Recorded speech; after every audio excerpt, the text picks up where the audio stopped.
Hi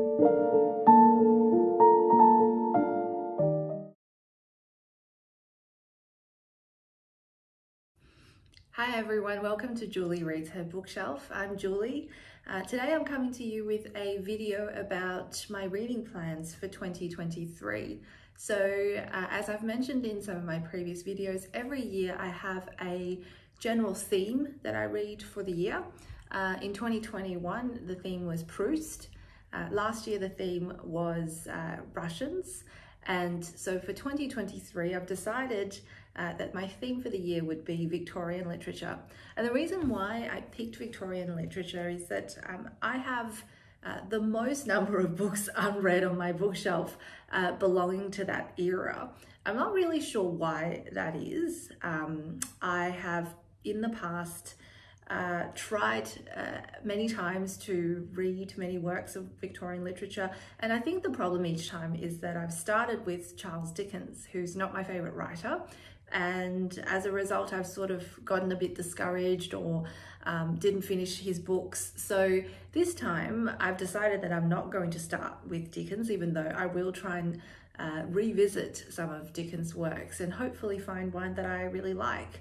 So I'll go through the couple of books that I've got in mind, the books that are unread on my bookshelf from the Victorian era, and I'll talk a little bit about how many of these I hope to get through next year. Of course, ultimately, with the aim of this channel, I hope to get through all of the books on my unread bookshelf. So if I don't get to them next year, they'll be added to my reading list for the following years. The first book I'm going to start with is George Eliot's Middlemarch. Now, I've struggled to get a proper summary of this book because every summary that I've read about what Middlemarch is has kind of just talked about it as a portrait of provincial life in Victorian England. I'm not sure that sounds that enticing, but people whose literary taste I really trust have told me that this book is absolutely incredible. So I'm really looking forward to starting this, hopefully in the next couple of days before the new year even starts. Some of the other George Eliot books that I also have unread are Mill on the Floss and Silas Marner. Moving on from George Eliot, the next book I want to get to next year is Vanity Fair by William Thackeray. In many ways, I think of this as the quintessential Victorian novel. It's about the story of two contrasting characters, Becky Sharp and Amelia Sedley, as they kind of move their way through Victorian society. And it was adapted a couple of years ago into a television series, which I did watch, but I think I've just forgotten enough of it to make the reading worthwhile again. So this is a book that I will definitely get to next year. It's on the definite list for 2023. We can't have a year of reading Victorians without reading at least some Charles Dickens.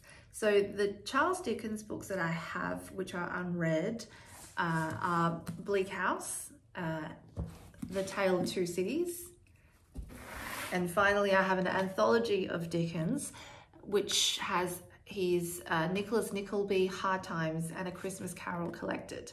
Now, I'm not that keen to get around to this. This technically I didn't classify as unread because I read A Christmas Carol. I have made an attempt in the past on Hard Times, but I think Hard Times is kind of how I would describe my experience of reading that book. So I think I'll just try and start with either kind of the most classic Dickens, which is Bleak House, or I might try a slightly more unconventional Dickens, which is A Tale of Two Cities. I think A Tale of Two Cities, as I understand, is a kind of historical fiction by Dickens, so maybe I'll get along with it better. But though I do plan on reading some Dickens, I just haven't quite figured out if I'm going to read Bleak House or A Tale of Two Cities yet.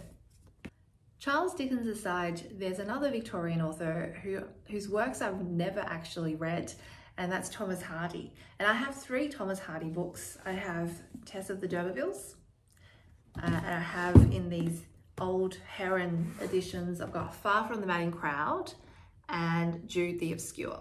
So I have heard that Thomas Hardy is quite a depressing writer.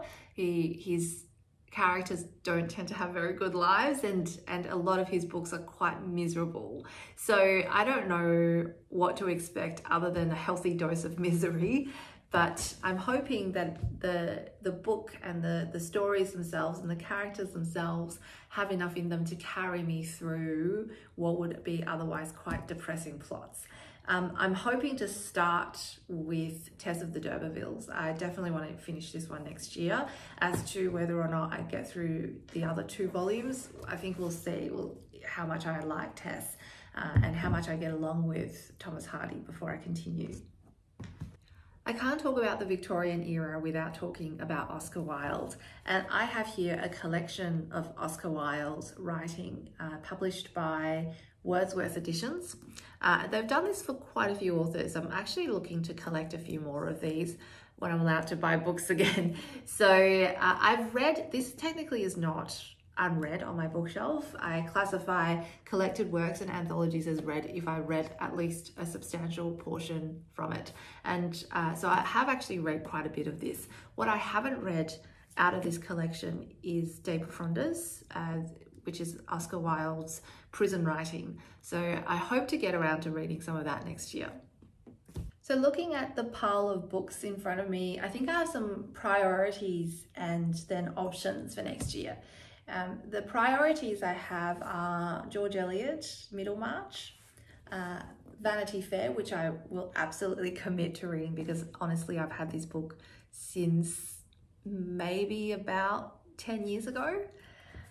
I'm going to read something by Thomas Hardy, and I think I'll start with Tess of the D'Urbervilles, mostly because I just love this edition. These are the old Reader's Digest hardcovers, and they're absolutely gorgeous. And then I, of course, will have to read something by Charles Dickens. I think I'll go with either Bleak House or Tale of Two Cities. And if I enjoy them, I'll honestly, obviously read more. So overall, we have 1, 2, 3, 4, 5 definites and a whole bunch of options. So I'm looking forward to a really good year of reading. I'm looking forward to getting to know the Victorian era better, to potentially reading a little bit about the Napoleonic Wars, because quite a few of these books seems to be set during that time, and also to a fabulous year of reading through my bookshelf. Thanks everyone.